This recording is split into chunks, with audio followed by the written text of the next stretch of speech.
Welcome back to the Mama Geniuspreneur podcast. I'm so excited today. Now, if this is you, your day starts before you're even ready.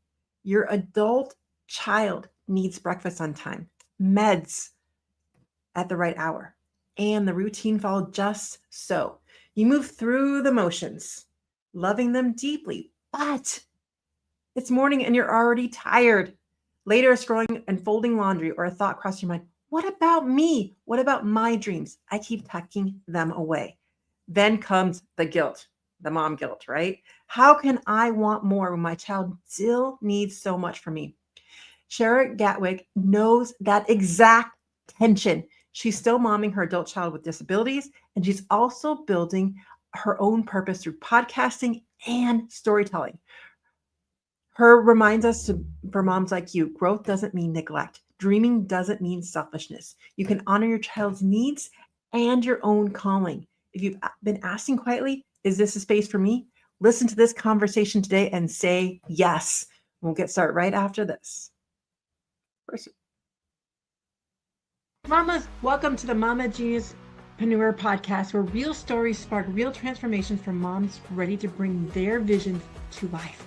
I'm Michelle DeKaiser, a mom of 3, entrepreneur, and your biggest cheerleader if you've ever felt pulled to create something bigger, whether it's a business, a book, or a movement, but also felt the weight of daily life slowing you down.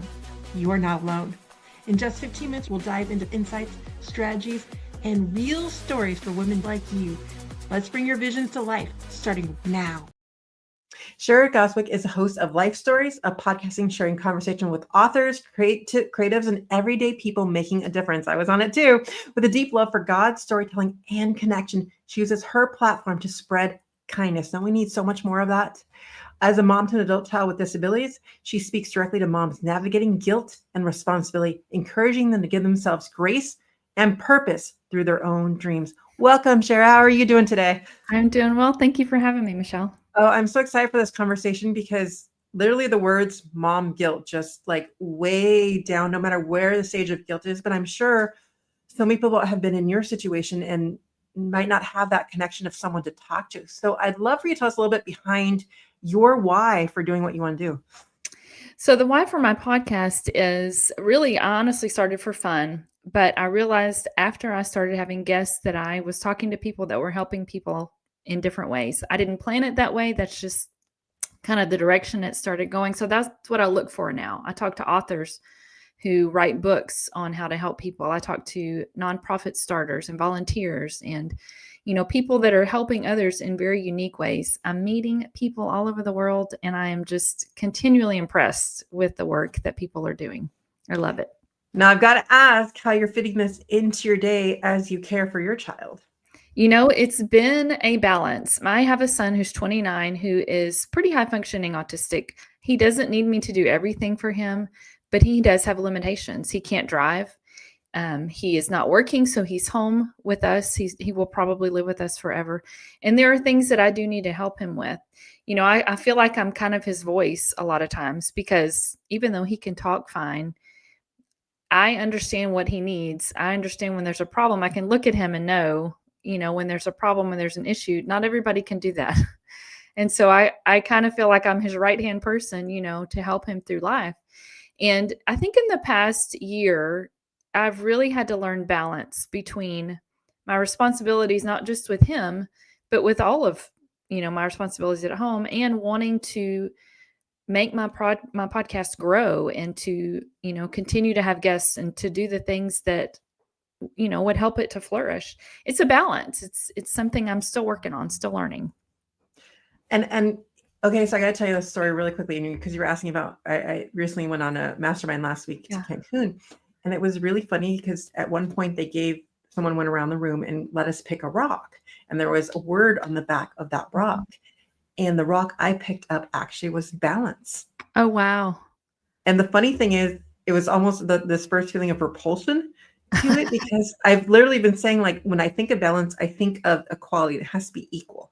And it feels like this huge weight and pressure to it. So when I got the word, I was like, why did I get this word? What lesson do I need? And it was almost like to release the pressure part of balance, but to like bring in a new definition. So I'd love to know your definition of the word balance. Well, for me, when I talk about balance between my podcast and my family, for me, it's time. There's only so many hours in the day, and there are times when I wish I could just stop time right now so I can get caught Oh, up stop. everywhere. I can't do that though.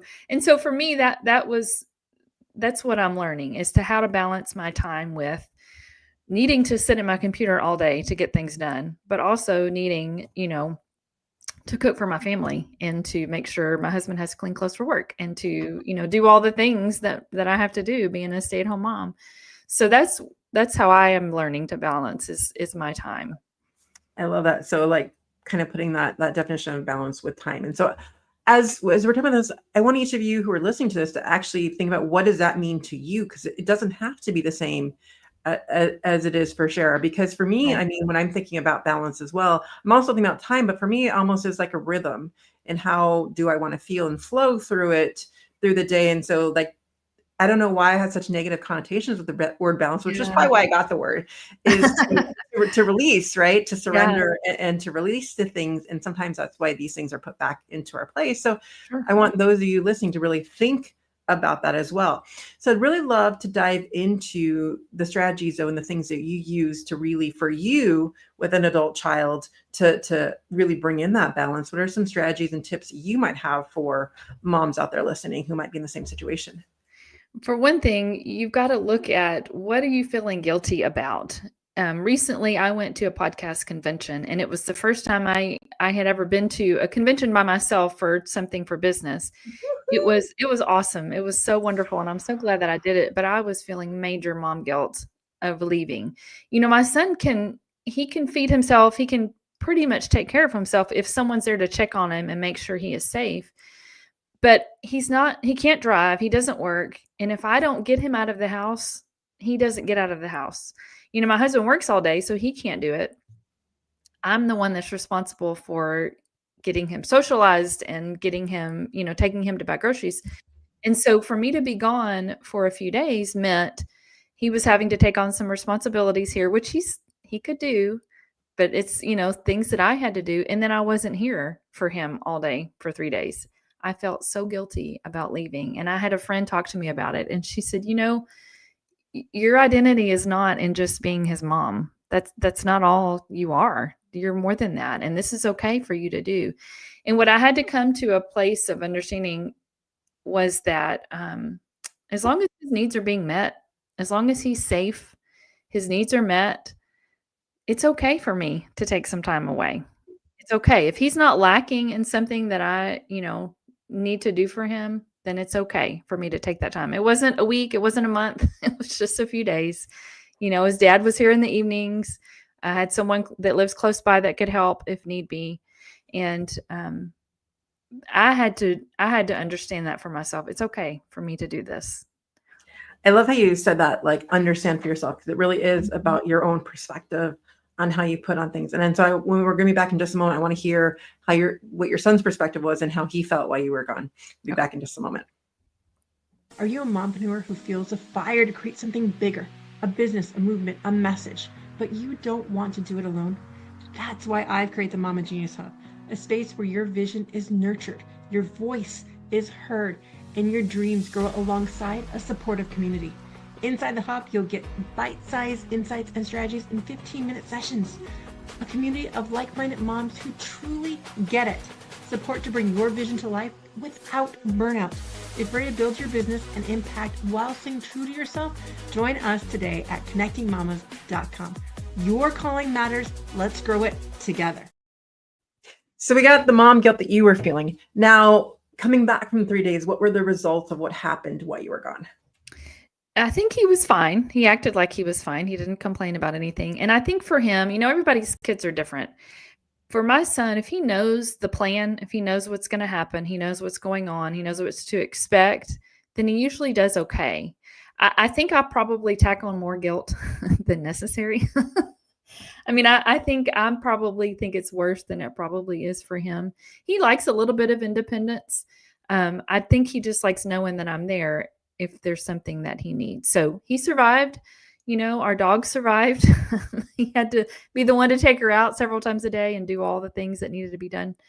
But it was okay. It was okay. And it made me comfortable in if something like that, another opportunity arises like that, I can take it. I'll be okay. He'll be okay. I love that so much. And I feel like that's starting to shift the mindset that you were in as well, and seeing the results Oh, of it. yeah. So how do we work towards helping those that might be in the same situation as you start to shift that mindset and release some of that mom guilt? The mom guilt, I don't know how to completely get rid of that, because I have 2 children that are not special needs, that are adults, that I still have mom guilt about. So I don't know that we ever completely get rid of it. But like I said, if your child's needs are met, if they are not lacking, you're making sure they're fed, they're all the things that they need, whatever that is. It's okay for you to take some time out. Maybe for you, maybe it's an hour a day, maybe it's 20 minutes a day, maybe whatever it is, um, whatever works for you, for your schedule, for your family, as long as their needs are taken care of, I think it's fine. And in fact, I think it's good for you to be able to do that. You get so bogged down with all the things that are required in raising an adult child that, has special needs. There's a lot of things you can get sucked into and get exhausted and burn out, and they're necessary, but it sometimes wears you out. And so I think it's necessary sometimes to take some time for ourselves. I agree so completely. And I feel like the mom guilt is spanned across, like you Yeah. said, your whatever kids you have or whatever. It's like you feel like you should be doing all these things, but at some point they also need to be started. I love that your son had a little bit of independence too from this trip Yeah. as well. And he starts to see that, because ultimately we're not always there no matter what. Right. And to really get past that and how we shift that mindset. So what are some practical steps and things you have as moms are dealing with their adult kids, in terms of really, where did you start with coming into figuring out what your dream was, and where can they start if they're just like, I don't even know where to begin? Just sitting quietly, for me, that's what I have to do. I have to turn off all the noise, no TV, put my phone down, walk away. I like to go sit outside, and I just have a notebook and a pen. And sometimes I'll just start thinking, just dreaming about things. I may write down ideas and things that will never, ever happen. But that's where you got to start. For years, I mean, as a mom, not even as a mom of a child with special needs, I didn't even think about what I wanted to do. It just was never even a thought for me, and I wasn't complaining. I wasn't upset. I was so focused on my family that I didn't really think about what I wanted to do.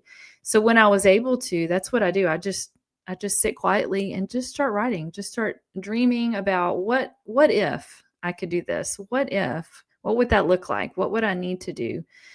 And, it starts there. It starts with those ideas. And then, you have to kind of figure out what's going to work, what's feasible, what is not feasible at all, just a dream. But it's okay to do that. It's okay to dream. Well, even when you said the word, I love how the word dream comes off of your tongue, because it's just like you feel that magicalness of the word. Mhm.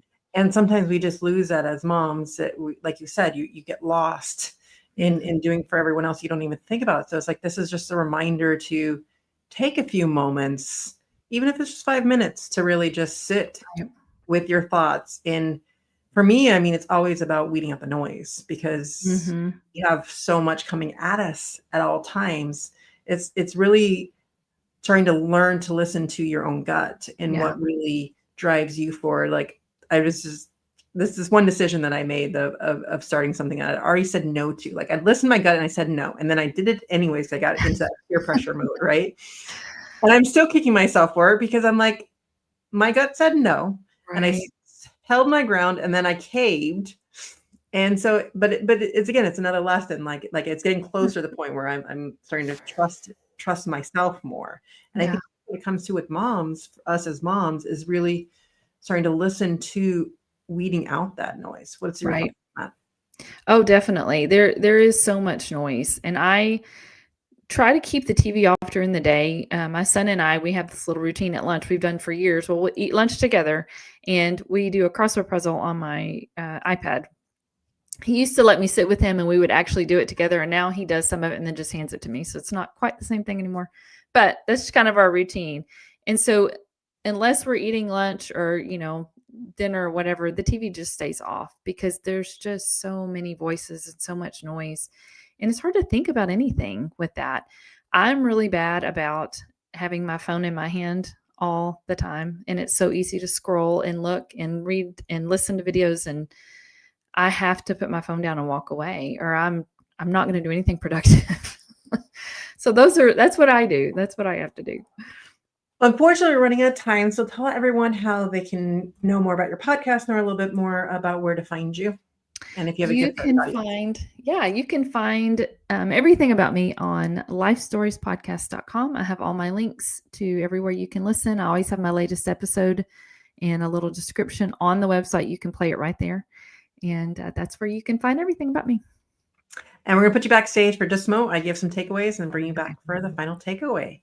Wow. So a lot to think about as we have that looming idea of mom guilt, right? So first of all, number one is really balancing out. And for me, as we were talking about, create your own definition of what does that mean for you throughout your day. For Shara, it was really about, that was my thought process. I have time. So really putting the time together and really trying to figure out where it should go. And so it's one way to look at it.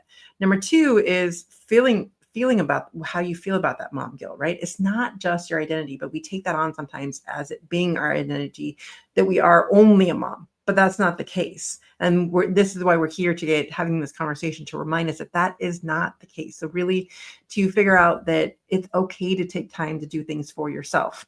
And number three really was when she was saying like her son really understood because he knew what the plan was. So sometimes it's just letting our kids, making sure that they know what the plan is. So then you're able to take that time and that makes them self-sufficient a little bit too. And then number four is really thinking about the idea that if your child's basic needs are met, it's okay to take steps to do things for yourself, to get that permission slip, to be able to do the things that you want to do, to be able to dream bigger, right? And so how do we dream bigger? That's step number 5, where she was just saying, how do we weed out the noise? Sitting quietly in some space way. She likes to sit in nature. I have to agree a little bit with that. Having a notebook by you, or just the question of what if, taking a walk, doing something that helps to drown out the noise.